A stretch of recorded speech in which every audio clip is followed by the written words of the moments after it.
الصلاۃ والسلام علی سید المرسلین اما بعد فاعوذ باللہ من الشیطان الرجیم بسم اللہ الرحمن الرحیم الصلاۃ والسلام علیک یا سیدی یا رسول اللہ وعلی آلک واصحابک یا سیدی یا حبیب اللہ۔ السلام علیکم محترم ناظرین و سامعین حضرات، آج ہم اپنے پروگرام کے اندر شب برات کی فضیلت، اس کے اندر عبادت کرنے کا طریقہ، وظائف اور نوافل لے کے آپ کی خدمت کے اندر حاضر ہوئے ہیں۔ بے شمار لوگ اس برکت عظمتوں والی رات، مخصوص رات کے اندر عبادت کرتے ہیں اور اس کے وظائف وغیرہ پوچھتے ہیں۔ انشاءاللہ ان وظائف پہ عمل کریں گے تو اللہ تبارک و تعالی دونوں جہاں کے اندر کامیابیوں کامرانیاں نصیب فرمائے گا۔ یہ فضیلت والی، اتنی برکت والی رات ہے کہ آقا کریم علیہ السلام نے ایک عمل خود اس رات کے اندر کیا۔ مرد حضرات جو ہیں وہ اس عمل کو ضرور کریں، سنت مبارکہ کا ثواب حاصل کریں۔ سیدہ عائشہ الصدیقہ رضی اللہ تعالی عنہا کے حجرہ مبارکہ میں نبی پاک صلی اللہ تعالی علیہ وسلم ایک دن آرام فرما تھے۔ سیدہ عائشہ الصدیقہ رضی اللہ تعالی عنہا کی آنکھ کھلی تو حضور بستر پہ نہیں تھے۔ بڑی پریشان ہوئی، ادھر ادھر تلاش کیا، بالآخر جب باہر سامنے مدینہ شریف کے جو لوگ گئے ہیں انہوں نے دیکھا ہے کہ قبرستان موجود ہے جنت البقیع کا، تو وہاں جنت البقیع کے اندر آقا کریم علیہ السلام قبرستان میں کھڑے تھے اور ہاتھ اٹھا کے دعا مانگ رہے تھے۔ تو نبی پاک صلی اللہ تعالی علیہ وسلم کی یہ خاص سنت مبارکہ ہے کہ آج کی رات اپنے پیاروں کو یاد کرتے ہوئے ان کی مغفرت کی دعا کے لیے قبرستان کے اندر حاضری دی جائے۔ یہ حضور علیہ السلام کا یہ خاص عمل ہے، ایک تو یہ عمل کیا جائے، اور اسی طرح بزرگان دین سے یہ پرانا عمل منقول ہے اور سلسلہ بسلسلہ یہ چلتا آ رہا ہے۔ بزرگ فرماتے ہیں کہ جو بندہ شب برات کو بیری کے 7 پتے لے کے ان کو پانی کے اندر جوش دے کے پھر ان پتوں کے پانی سے نہائے تو اللہ تبارک و تعالی اس بندے کو پورا سال جادو، اثر، ٹونا، اسیب وغیرہ کے اثرات سے محفوظ فرمائے گا۔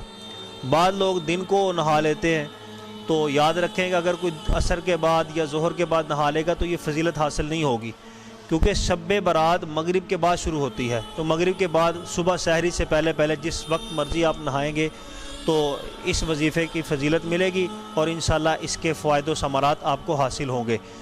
7 پتے بیری کے لے کے ان کو پانی کے اندر گرم کر لینا ہے، پھر اس پانی سے، بیری والے پتوں کے پانی سے نہانا ہے، جادو ٹونے کے اثرات سے پورا سال محفوظ رہیں گے۔ یہ وہ برکتوں عظمت والی رات ہے کہ جس طرح ہماری عید ہوتی ہے اسی طرح فرشتوں کی بھی عید ہوتی ہے۔ حدیث مبارکہ کے اندر آتا ہے کہ فرشتوں کی 2 عیدیں ہوتی ہیں، ایک لیلۃ القدر اور دوسری شب برات کو۔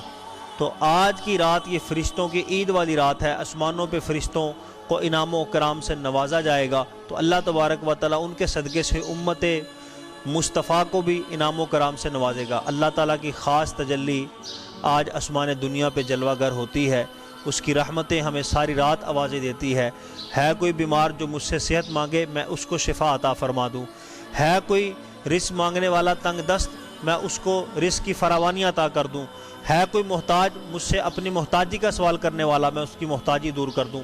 ساری رات اللہ کی رحمت ہمیں پکارتی رہتی ہے، تو ہم گنہگار بندوں کو چاہیے کہ اللہ کی پکار، رحمت کی پکار پہ لبیک کہتے ہوئے ہم حاضر ہوں، اس رات کو عبادت کے اندر گزاریں۔ اور یہ اتنی برکت والی رات ہے کہ اس رات کو نبی پاک صلی اللہ تعالیٰ علیہ وآلہ وسلم کو ساری امت کی شفاعت کی قبولیت نصیب ہوئی۔ حدیث مبارکہ کا خلاصہ ہے کہ 13 شعبان المعظم کو آقا کریم علیہ السلام نے دعا مانگی امت کی بخشش کے لیے، اللہ تعالیٰ کی طرف سے درخواست قبول ہوئی۔ ارشاد فرمایا کہ 1/3 امت آپ کی بخش دی گئی ہے، یعنی 1/3 حصہ امت کا شفاعت قبول کر لی گئی ہے۔ آقا کریم علیہ السلام نے اگلی رات 14 شعبان المعظم کو پھر دعا مانگی، تو پھر دعا درخواست قبول ہوئی، تو اضافہ ہو گیا شفاعت کے اندر کہ آپ کی اتنی اور امت کی شفاعت بڑھا دی گئی ہے، اتنی اور امت آپ کی شفاعت سے بخش دی جائے گی۔ لیکن نبی پاک صلی اللہ تعالی علیہ وسلم کا دیکھیں امتیوں کا کتنا خیال ہے، کتنے رحیم کریم آقا ہیں کہ حضور علیہ السلام اب بھی بس نہیں فرما رہے۔ تو 14 شعبان المعظم جسے ہم شب برات کہتے ہیں، اس خاص رات کو آقا کریم علیہ السلام نے اللہ کی بارگاہ میں گڑ گڑا کے اس امت کی بخشش کے لیے دعا مانگی، اللہ تبارک و تعالی نے آپ کی درخواست قبول فرمائی اور حکم ہوا کہ آپ کی شفاعت ساری امت کے لیے قبول کر لی گئی ہے، آپ کے صدقے سے اللہ تعالیٰ ساری امت کو بخش دے گا۔ کتنی بڑی فضیلت ہمیں یہ حاصل ہوئی، اور یہ نجات والی رات، اس رات ہمیں یہ فضیلت حاصل ہوئی۔ تو اس رات کو اللہ کی عبادت کے اندر شکرانے کے طور پہ گزارنا چاہیے کہ ہم اللہ کا شکر ہی نہیں ادا کر سکتے کہ اس رات ہمیں نبی پاک صلی اللہ تعالی علیہ وسلم کی شفاعت نصیب ہوئی اور ساری امت کو نصیب ہوئی۔ تو امت مصطفیٰ کو چاہیے کہ اس رات کو شکرانے کے اندر، عبادت کے اندر گزاریں۔ اسی طرح نبی پاک صلی اللہ تعالی علیہ وسلم نے ارشاد فرمایا کہ اللہ تبارک و تعالی اس رات قبیلہ بنو کلب کی بکریوں کے بالوں سے زیادہ گنہگاروں کی بخشش کرتا ہے۔ آپ اندازہ لگائیں، قبیلہ بنو کلب سارے عرب قبائل میں سب سے زیادہ بکری رکھنے والا قبیلہ تھا۔ ایک بکری ہم لیں تو اس کے جسم کے کسی حصے کے ہم بال نہیں گن سکتے، پوری بکری کے بال تو کون گن سکتا ہے؟ کسی ایک بکری کے جسم کے حصے کے سر کے بال ہی ہم گن سکتے، ایک پوری بکری کے اندر کتنے بال ہوں گے؟ اور پھر بکریاں بھی وہ جو سارے عرب کے قبیلوں سے زیادہ رکھنے والا قبیلہ بکریاں، اور پھر بکریاں کسی ایک گھر کی نہیں، پورے قبیلے کی بکریاں۔ نبی پاک صلی اللہ تعالی وسلم نے فرمایا کہ قبیلہ بنو کلب کی بکریوں کے بالوں کی تعداد سے زیادہ اللہ تعالیٰ گنہگاروں کی بخشش کرتا ہے۔ تو اللہ تعالیٰ کی رحمت کے دروازے کھلے ہیں، خاص رحمت کے دروازے کھلتے ہیں، 300 دروازے رحمت کے آسمانوں کے کھول دیے جاتے ہیں۔ اللہ کی رحمت چھما چھم برس رہی ہوتی ہے، گنہگاروں کی بخشش ہو رہی ہوتی ہے۔ جس طرح بھی گناہوں سے لتھڑا ہوا آج اللہ کی بارگاہ میں حاضر ہو جاتا ہے، شرمندہ ہو جاتا ہے، تو اللہ تعالیٰ اس کو دامن رحمت کے اندر چھپا لیتا ہے، اس کے گناہوں کو معاف کر دیتا ہے۔ تو آج کی رات ایک خاص وظیفہ جو عبادت کے حوالے سے لوگ پوچھتے ہیں کہ کس طرح نوافل ادا کیے جائیں، نبی پاک صلی اللہ تعالی علیہ وسلم سے یہ نوافل منقول ہے۔ نزہۃ المجالس کے اندر جلد نمبر 1 میں یہ حدیث مبارکہ منقول ہے۔ نبی پاک صلی اللہ تعالی علیہ وسلم نے ارشاد فرمایا کہ جو دو رکعت کر کے 10 رکعتیں پڑھے، ہر رکعت کے اندر 11 مرتبہ سورۃ فاتحہ کے بعد سورۃ اخلاص پڑھی جائے۔ 10 رکعتیں پڑھنی ہیں، 2 کر کے پڑھنی ہے، اور ہر رکعت کے اندر سورۃ فاتحہ کے بعد 11 مرتبہ سورۃ اخلاص پڑھنی ہے۔ تو جب یہ 10 رکعتیں مکمل کر لی جائیں، اس کا ثواب اور اس کی فضیلت یہ ہے کہ اس بندے کی عمر بڑھا دی جاتی ہے اور اللہ تعالیٰ اس کے پچھلے گناہ معاف فرما دیتا ہے۔ اسی طرح اگر آپ مزید نوافل پڑھنا چاہیں تو 4 رکعت، یہ بھی فضیلت منقول ہے کہ 4 رکعت پڑھے جائے، نماز پڑھی جائے، 4 رکعتوں کی نیت باندھی جائے، اور ان کا طریقہ یہ ہے کہ ہر رکعت کے اندر 15 مرتبہ سورۃ اخلاص پڑھی جائے۔ اس کا فائدہ یہ ہے کہ جو یہ 4 رکعتیں پڑھ لیتا ہے، ہر رکعت کے اندر 15 مرتبہ سورۃ اخلاص پڑھنی ہے، تو یوں 4 رکعتیں مکمل کر کے 100 مرتبہ درود پاک پڑھنا ہے۔ تو جو یہ نوافل پڑھ لیتا ہے تو اللہ تبارک و تعالیٰ اس کو رزق کی فراوانی عطا فرما دیتا ہے، اس کی محتاجی دور ہو جاتی ہے، اس کے رزق کے اندر غیبی طور پہ مدد کی جاتی ہے۔ اسی طرح اگر آپ مزید نوافل پڑھنا چاہیں تو 8 رکعت بھی بزرگان دین سے منقول ہیں، وہ بھی 2 کر کے پڑھے جاتے ہیں۔ تو ہر رکعت کے اندر 10 مرتبہ سورۃ اخلاص پڑھنی ہے، سورۃ فاتحہ کے بعد 10 مرتبہ سورۃ اخلاص پڑھنی ہے، 2 کر کے نوافل پڑھنے ہیں۔ تو یہ کل 8 نوافل ہیں، ان کو آپ پڑھ لیں۔ ان کی فضیلت یہ ہے کہ اللہ تبارک و تعالیٰ یہ نوافل پڑھنے والوں کو فرشتے مقرر فرما دیتا ہے کہ جو اس کی حفاظت کرتے ہیں، ہر جگہ پہ ہر مصیبت اور بلا سے فرشتے حفاظت کرتے ہیں، اور جب بندہ مرتا ہے تو اس کو جنت کی خوشخبری دیتے ہیں۔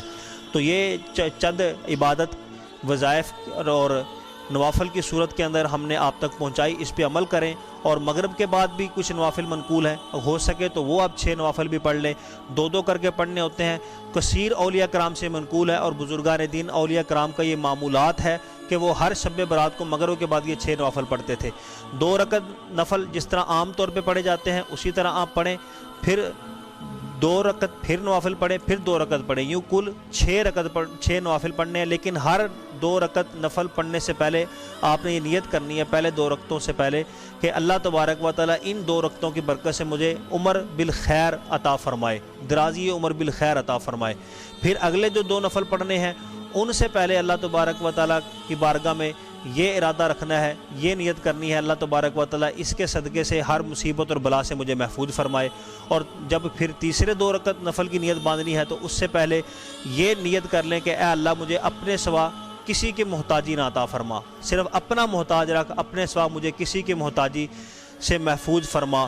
تو یہ 6 نوافل پڑھ لیں، آپ دعا مانگیں، تو یہ بہت ہی کثیر العمل یہ نوافل ہیں اور ان کا بہت ہی زیادہ فائدہ ہے۔ اسی طرح بعض بزرگ فرماتے ہیں کہ جو مغرب کی نماز کے بعد 40 مرتبہ لا حول ولا قوت الا باللہ العلی العظیم یہ وظیفہ پڑھ لیتا ہے 40 مرتبہ اللہ تبارک و تعالی اس کے 40 سال کے گناہ معاف فرما دیتا ہے۔ اور آخر کے اندر بس ہم آپ کو درود پاک کی فضیلت بتاتے ہیں۔ سیدنا امام جعفر صادق رضی اللہ تعالیٰ عنہ فرماتے ہیں کہ یہ شبان المعظم یہ ماہ درود ہے، اور درود والی آیت اسی مہینے کے اندر نازل ہوئی۔ جو اپنے محبوب علیہ السلام پہ ہر روز 700 مرتبہ درود پاک پڑھتا ہے، امام جعفر صادق رضی اللہ تعالیٰ فرماتے ہیں ہر روز شبان کے مہینے میں جو 700 مرتبہ درود پاک پڑھتا ہے، تو اللہ تبارک و تعالیٰ کے کچھ فرشتوں کی ڈیوٹی ہے، وہ نبی پاک صلی اللہ تعالی وسلم کی بارگاہ میں درود پاک پیش کرتے ہیں۔ روح محمد ہمارے آقا کلیم علیہ السلام کی روح مبارکہ خوش ہوتی ہے۔ اللہ تبارک و تعالیٰ نبی پاک صلی اللہ تعالی وسلم کی روح کی خوشی کو دیکھ کے فرشتوں کو حکم دیتا ہے، فرشتوں اب تم اس بندے کو جس نے یہ درود پاک کا تحفہ نبی پاک کو بھیجا ہے، اس کے لیے قیامت تک بخشش کی دعا کرتے رہو۔ اللہ تعالی ہم سب کا حامی و ناصر ہو۔ اللہ تبارک و تعالی آج کی مسلمانوں کی عبادت کرنے کا صدقہ قیامت والے دن ہم سب کو بخشش شفاعت نصیب فرمائے۔ وآخر دعوانا ان الحمدللہ رب العالمین۔ ہمارا چینل زیادہ سے زیادہ دیکھیں، اس کو سبسکرائب کریں اور ثواب کی نیت سے دوسروں تک شیئر کریں۔ السلام علیکم ورحمۃ اللہ وبرکاتہ۔